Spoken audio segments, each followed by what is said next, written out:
امریکی نائب صدر نے اسرائیلی سازشوں کا بھانڈا پھوڑ دیا۔ JD وینس کہتے ہیں اسرائیل نے ایران سے مذاکرات سبوتاژ کرنے کی کوشش کی۔ ایران مذاکرات کے خلاف منظم اور مالی معاونت یافتہ مہم چلائی گئی۔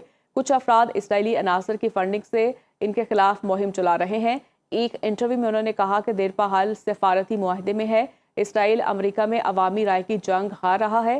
اسرائیل امریکہ کا اتحادی ہے مگر وہ امریکی سیاست پر اثر انداز ہونے کی کوشش بھی کرتا ہے۔ ایران میں رجیم چینج کے لیے زمینی فوج نہیں اتاریں گے۔ دوسرے ملکوں میں حکومتیں گرانے کے لیے ہزاروں امریکی فوجی بھیجنے کا دور ختم ہو چکا۔ ایران کی جوہری تنصیبات کو نقصان پہنچانا قلیل مدتی ہدف تھا۔ انہوں نے ایپسٹین فائلز کے معاملے میں سنگین غلطیوں کا اعتراف کرتے ہوئے کہا کہ ایپسٹین فائلز جاری کرنے کے معاملے کو ٹرمپ انتظامیہ نے درست انداز میں نہیں سنبھالا۔ 40 روزہ جنگ کے بعد خطے کی صورتحال پہلے جیسی نہیں رہے گی۔ ایرانی مسلح افواج کے خاتم الانبیاء ہیڈ کوارٹرز کے ترجمان ابراہیم ذوالفقاری کا کہنا ہے کہ امریکہ ابن ہرمز پر ایران کی خود مختاری سے خوفزدہ ہے اور خطے میں عدم استحکام پیدا کرنے کی کوشش کر رہا ہے۔ انہوں نے کہا کہ آبن ہرمز کی صورتحال 40 روزہ جنگ سے پہلی والی حالت میں کبھی واپس نہیں آئے گی۔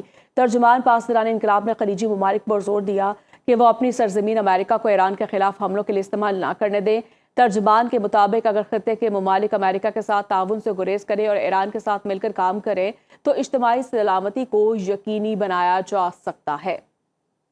امریکہ کی جانب سے ایرانی توانائی کے بنیادی ڈھانچے پر حملے کا خدشہ۔ ایران نے یمن کے حوثی گروپ کو بحیرہ احمر کے اہم بحری راستے باب المنداب کو بند کرنے کے لیے تیار رہنے کی ہدایت کر دی۔ برطانوی خبرسا ادارے رائٹرز کے مطابق حوثیوں نے باب المنداب کے قریب میزائل اور ڈرون نصب کر دیے اور صرف حملے کے حکم کے منتظر ہیں۔ باب المنداب بند کرنے کے فیصلے کی نگرانی یمن میں موجود ایرانی پاسداران انقلاب کے نمائندے کریں گے۔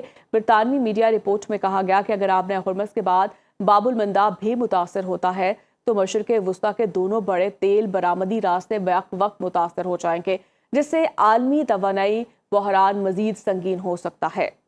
قطر نے ایران کے خلاف فوجی کارروائی میں شامل ہونے کی خبروں کو مسترد کر دیا۔ قطر کے انٹرنیشنل میڈیا آفس نے اسرائیلی میڈیا اداروں کی جانب سے شائع کی گئی جھوٹی رپورٹس کو دو ٹوک انداز میں مسترد کر دیا، جن میں دعویٰ کیا گیا تھا کہ قطر نے ایران کے خلاف فوجی کارروائی میں حصہ لینے پر رضامندی ظاہر کی۔ میڈیا آفس نے کہا کہ یہ الزامات ایسے افراد کی جانب سے پھیلائے جا رہے ہیں جو قطر کو تنازع میں گھسیٹنا، ثالثی میں اس کے اہم کردار کو کمزور کرنا اور خطے کو مزید کشیدگی اور انتشار کی جانب دھکیلنا چاہتے ہیں۔ بیان میں کہا گیا کہ قطری حکام تنازع کے آغاز ہی سے بارہا واضح کر چکے ہیں کہ قطر نے کسی بھی ہمسایہ ملک کے خلاف فوجی کارروائی میں حصہ لیا اور نہ ہی آئندہ لے گا۔ وائٹ ہاؤس کی ترجمان کیرولین لیوٹ نے کہا کہ مفاہمت کی یادداشت کی خلاف ورزی کے جواب میں ایران پر حالیہ حملے کیے گئے۔ میڈیا بریفنگ میں کیرولین لیوٹ نے کہا کہ ایران اب بھی ہمارے ساتھ رابطے میں ہے۔ ایران اب ہمارے حملے روکنے کے قابل نہیں رہا۔ ایرانی قیادت کے درمیان تقسیم پائی جاتی ہے۔ امریکی صدر ٹرمپ معاملے کے سفارتی حل کے لیے تیار ہیں۔ ایران اب بھی چاہتا ہے کہ ڈیل ہو جائے۔ ترجمان وائٹ ہاؤس نے کہا کہ ایران میں قیادت کی تقسیم ہے، کچھ رہنما معاہدہ کرنا چاہتے ہیں۔ ٹرمپ ایران کو بحری جہازوں پر حملوں کی اجازت نہیں دیں گے۔